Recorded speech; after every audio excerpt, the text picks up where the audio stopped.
from the people who took over after the founding fathers. Alan is working on, I want you all to listen to this, his 26th Competent Communication Manual. 26. Now, Alan, you've been in Toastmasters for 26 years, so you're doing more than one a year.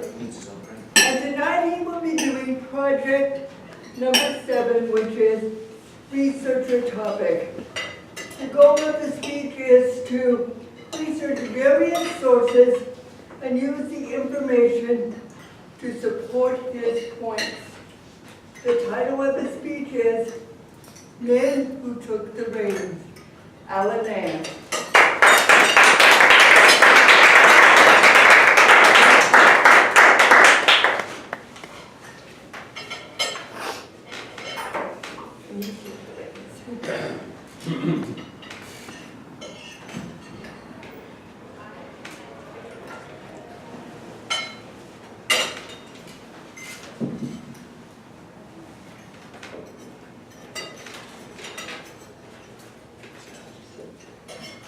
Words about leadership.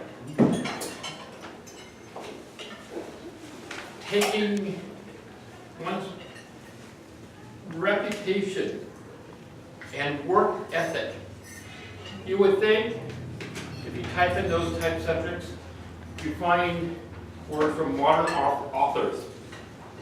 In fact, there are connections with those who took the reins from our founding fathers in the early 1800s. And tonight, what I want to do is share some of those words, share a little bit about these 3 presidents, so you get some sort of insight of who they were. Because some of you may have been asleep that day in history class. Leadership. Go to leadership, you're going to hear maybe there's a lot of authors, modern authors on leadership. If your actions inspire others to dream more, to learn more, do more, and become more, you are all leaders. Those wonderful words come from the 6th president of the United States, John Quincy Adams. Now, who was John Quincy Adams? If anybody was raised for public service, it was John Quincy Adams. We know John Adams, one of our founding fathers, 2nd president of the United States. Well, during the Revolutionary War, John Quincy served as an interpreter in the Russian court for Americans, and later went to Harvard, followed his father's footsteps, the State Department, negotiated the Treaty of Ghent, which ended the war of 1812. But from a political standpoint, he was a little different than his father. His father believed in a centralized government job, and that was a job of government, because keep things in control. John Quincy believed that the purpose of government is to be sure there are public works in place for the infrastructure. He was a strong believer in building public infrastructure and public works. Now, he was only a 1-term president, like his dad, but he made his mark not as a president, or 6th president, but after he ended his term, he went back to the House of Representatives and was an advocate of abolitionism, the abolishment of slavery, and most notably, he believed that all of us have the right to petition our legislators, and he would read petitions from people he represented in the House of Representatives. He was a belief that they had a right to be heard. He fought for that right. And that is what a you look at history, folks, his mark, and today, that's a very important thing. Let's jump a few more years forward. Talk about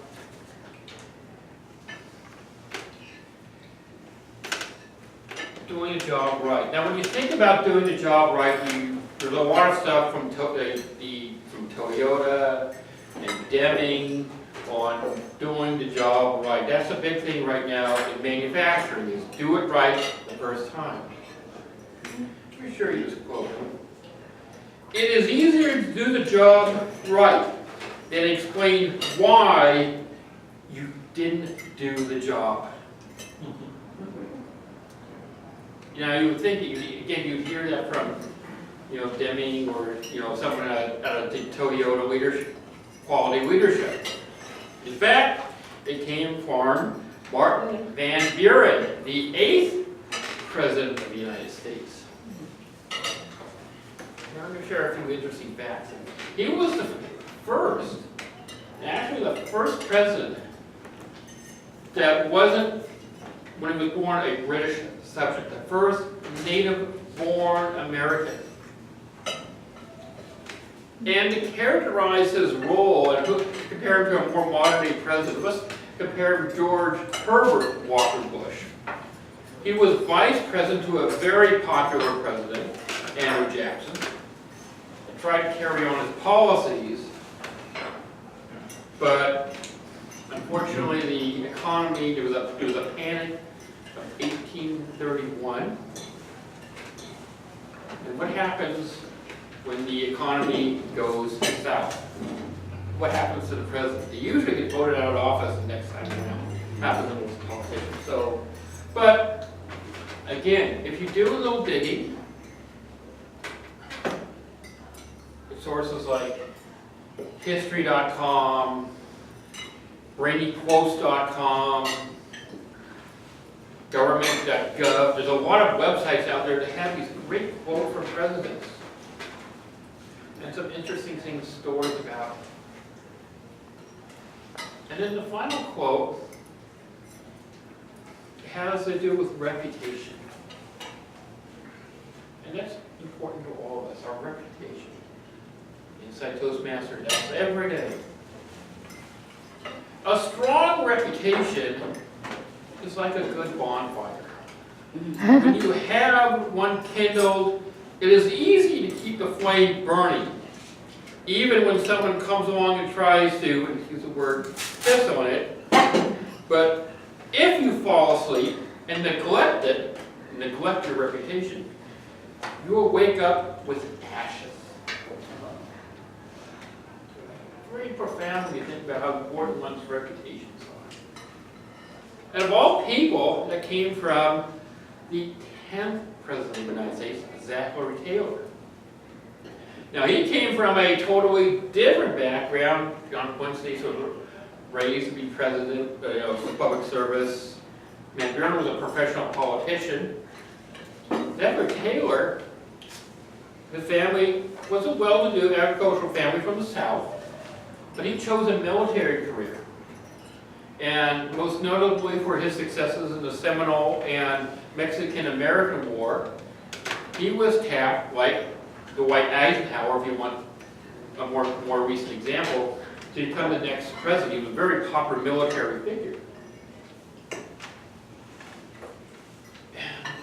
He served at a very critical time in our country. The storm, the Civil War, was off there in the distance. And there were all these compromises going back and forth, even as far back as Martin Van Buren. You start to see the storm coming. And it was even more prevalent in 1850, Zachary Taylor, when he was president. And there was a compromise on the table to admit California to the Union.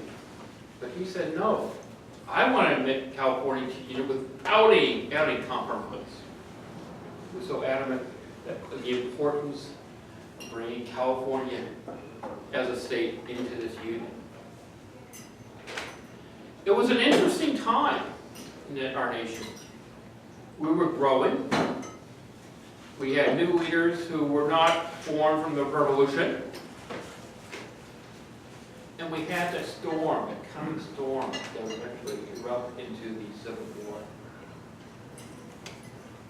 Yes, if you read these quotes from these sources, you'll find a lot of quotes about the belief in the role of government, and almost a divine, a lot of them have almost a divine feeling of the importance of the United States.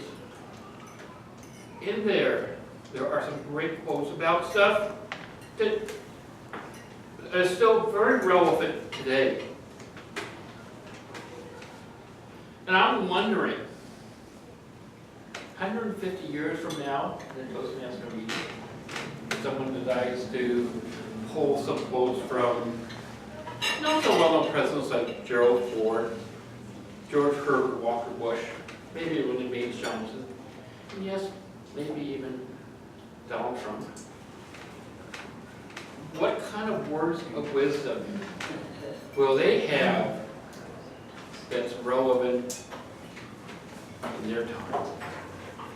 All these presidents from then to now took the reign of power, and it's a continuing chain. That goes next.